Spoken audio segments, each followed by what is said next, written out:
Bonjour à toutes et à tous, bienvenue dans votre ultime hebdo des petites affiches. Vos infos, c'est tout de suite.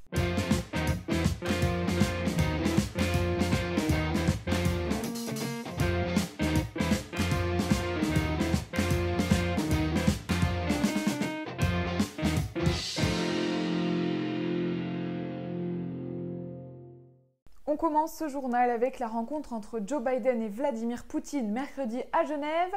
Les deux hommes qui ne s'apprécient guère n'ont pas parlé de la victoire des Bleus sur la Mannschaft mardi soir à Munich.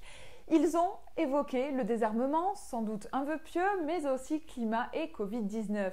Ils ont bien sûr aussi abordé des sujets qui fâchent comme le cyberterrorisme, l'Ukraine ou les droits de l'homme, dont l'affaire Navalny.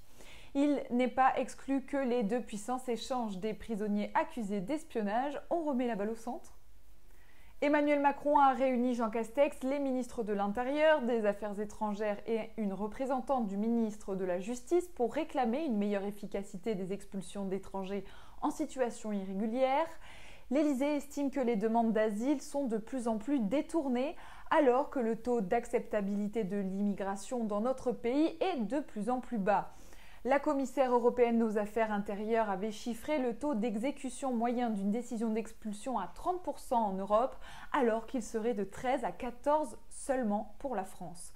Gérald Darmanin a emboîté le pas du président en demandant au préfet d'expulser en priorité les clandestins auteurs d'infractions. Le quoi qu'il en coûte, c'est bientôt fini. Dans un rapport remis au président, la Cour des comptes recommande 5 grands chantiers à réaliser pour rétablir les comptes et alléger la dette des comptes publics, les retraites, l'assurance chômage, les minima sociaux, la politique de l'emploi et celle du logement. Quelles que soient les perspectives de croissance en sortie de crise, la crise sanitaire laissera des marques durables sur l'économie française et les finances publiques, insiste le rapport, et les Français devront faire des efforts. On repasse au local maintenant. Depuis le 5 juin, l'accueil des personnes à mobilité réduite est ouvert à la plage de Carras. Pour l'occasion, l'association Rotary fait don d'un siège amphibie à la ville de Nice pour ainsi permettre l'accès à la baignade en toute sécurité. Reportage à Nice de la rédaction. C'est quand même une épreuve pour nous. Jacques Cornu, accidenté de la route depuis 20 ans, plonge dans le grand bain. Un moment de liberté dont il compte bien profiter. Mais si Jacques peut nager en toute tranquillité, c'est grâce à ce siège amphibie aussi appelé tir à l'eau, un réel avantage aussi bien pour les usagers que pour les handiplagistes. Ah, c'est génial, ouais. En fait, sans cet outil-là, nous, on pourrait pas le faire aussi facilement, quoi. Mais Jacques ne sera pas le seul aujourd'hui à profiter de la mer. Jeff, 77 ans, sort tout juste de l'eau. Direction la douche. Ça vous fait du bien? Ça fait du bien, ouais. Et puis là, ça remonte le moral parce que les handiplagistes, ils sont sympas. Grâce au tir à l'eau, les handiplagistes effectuent en moyenne 70 mises à l'eau par jour en haute saison. Dotés de flotteurs et de grosses roues pour passer sur les galets, une de ces assises maritimes vient d'être offerte par l'association Rotary. Je crois que c'est important quand on est une ville côtière, une ville comme Nice, proche de la mer. Ça doit être assez frustrant pour ces personnes de ne pas pouvoir aller dans l'eau. Donc je pense que c'est notre devoir de les aider puisqu'on travaille dans différents axes stratégiques, dont l'accès à tout pour les personnes à mobilité réduite et à toutes les personnes handicapées et toutes sortes de handicaps. Ce nouveau fauteuil vient s'ajouter aux 6 déjà partagés entre l'handiplage de Carras et celle du Centenaire. En plus de cette dalle de béton agrandie et en place pour 2 ans, les personnes à mobilité réduite peuvent désormais profiter des embruns maritimes en toute sécurité. Mobilité toujours engagée dans une dynamique de valorisation des déplacements doux à travers sa politique Green Deal. Et pour faciliter les déplacements domicile-travail, le département a matérialisé une piste cyclable bidirectionnelle longue de 4 km sur la route départementale 6098 entre Villeneuve-Loubet et Antibes-Fort-Carré. Cette nouvelle voie a été inaugurée ce mardi. Cet aménagement comprend la création d'un giratoire au droit de la siesta et de 2 mini-giratoires. Il répond également aux engagements du département de réaliser la piste cyclable Eurovéloroute numéro 8 sur le littoral. Transport encore pour offrir une liaison entre Saint-André-de-la-Roche et Nice à tout instant de la journée et dès à présent de la soirée. La métropole Nice-Côte d'Azur et Ligne d'Azur mettent en circulation à titre expérimental jusqu'au 28 août une navette de soirée les vendredis et samedis de 20h à minuit complétant ainsi la ligne 19. Si l'expérience est concluante, elle sera par la suite pérennisée. Elle circulera avec un départ toutes les 30 minutes entre 20h20 et minuit 20. Ceux de Nice sont prévus à 20h05 et minuit 5. Le décret numéro 2021-24 du 13 janvier élargit temporairement le périmètre de compétences des médecins du travail jusqu'au 1er août 2021. En plus de leurs prérogatives habituelles, ils peuvent prescrire ou renouveler un arrêt de travail en cas d'infection ou de suspicion d'infection d'un salarié à la Covid-19.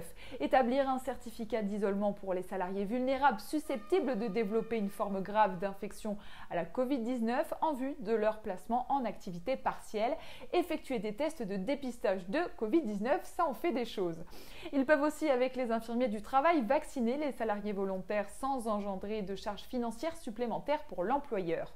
Les conférences TEDx sont de retour sur la croisette. Elles sont placées cette année sous le signe de l'environnement et du climat. Comme abordé à l'échelle individuelle et collective, ce monde à faire évoluer. Le théâtre Debussy recevra le 26 juin 10 conférenciers qui présenteront des solutions, on l'espère vivement, préparées par des startups et des ONG. Défis climatiques, sociaux et sanitaires au programme de cette journée. Inscription sur www.tedxcannes.com. Vous ne serez bientôt plus les bienvenus sur la promenade des Anglais avec votre voiture classée critère 4. Nice va rejoindre les premières métropoles soumises aux zones à faible émission pour réduire la pollution de l'air. Pour traverser la ville d'est en ouest, les véhicules les plus anciens iront donc circuler ailleurs, sur la voie Matisse par exemple, où comme par miracle, elles ne rejetteront plus de particules dans l'atmosphère. Plus sérieusement, le Sénat étudie ces dispositions dont le coût social est important puisqu'il reviendra à empêcher de rouler les diesels d'avant 2011, les essences d'avant 2006 et les deux roues d'avant 2004. Enfin, à l'occasion des 10 ans de l'association Confé Concert, l'orchestre Passion Classique et le chœur Camerta Apollonia jouent mardi soir la 9e symphonie de Beethoven à l'Opéra de Nice. Les bénéfices du concert seront reversés à l'association Un Regard pour te voir. Reportage de la préparation, regardez. Alors le projet, déjà bonjour, le projet vient de Mathieu Pirenne qui est un grand chef d'orchestre qui organise chaque année des concerts pour mon association car moi je suis malvoyant et j'étais aveugle et j'ai retrouvé la vue grâce à une opération en Suisse et toutes les années je suis obligé d'y aller 3-4 fois dans l'année et c'est pas remboursé. Et cette personne fait des concerts chaque année pour mon association et donc là ce soir fait un concert à l'Opéra de Nice. Voilà. Ah bah moi je trouve génial, je trouve cette personne géniale, je l'ai connu il y a 6 ans quand j'étais aveugle. Il est venu tout seul à la maison quand il a vu l'article dans Nice Matin, il a dit moi, et il a fait un premier concert, deuxième, troisième et ça m'aide pour aller en Suisse donc il est tout content et puis de voir que j'y revois un petit peu et vraiment ça l'apporte beaucoup quoi. Voilà. Et là, je trouvais que c'était une excellente idée de l'associer à, on va dire, le plus grand concert de notre orchestre depuis de la décennie, c'est l'orchestre Passion Classique. Donc c'est l'anniversaire de cet orchestre symphonique qui a été créé exactement oui, en mars, donc ça fait plus de 10 ans maintenant. Ce concert était initialement prévu l'année dernière, mais parce que c'était l'anniversaire Beethoven, on voulait faire le double anniversaire, vous voyez. Et malheureusement, avec la pandémie, ce pauvre Beethoven a eu un anniversaire complètement saccagé. Et voilà, quelques mois après, le directeur de l'Opéra de Nice, Bertrand Rossi, que j'apprécie énormément et que je salue, a accepté que nous reportions ce grand concert pour cette soirée. La petite différence, c'est qu'initialement, ça devait être un concert un peu plus populaire avec 300 choristes, avec beaucoup de chorales de la région. Et vraiment, la pandémie a énormément affecté la pratique amateur du chant. Et j'ai dû remplacer donc, les chorales amateurs par un chœur que j'ai créé il y a aussi 10 ans, la Camerata Apollonia, donc beaucoup moins en quantité, mais tous des chanteurs professionnels, donc une très grande qualité. C'est l'apothéose du compositeur. Sa dernière symphonie, à la fin, il y a en plus c'est toute une symbolique, il y a le fameux Ode à la joie, qui est, vous le savez, l'hymne européen, que tout le monde connaît. Et pour moi qui ai beaucoup travaillé la direction d'orchestre, tous les compositeurs, toutes les symphonies, la 9e est vraiment la conclusion de tout son travail et c'est absolument formidable.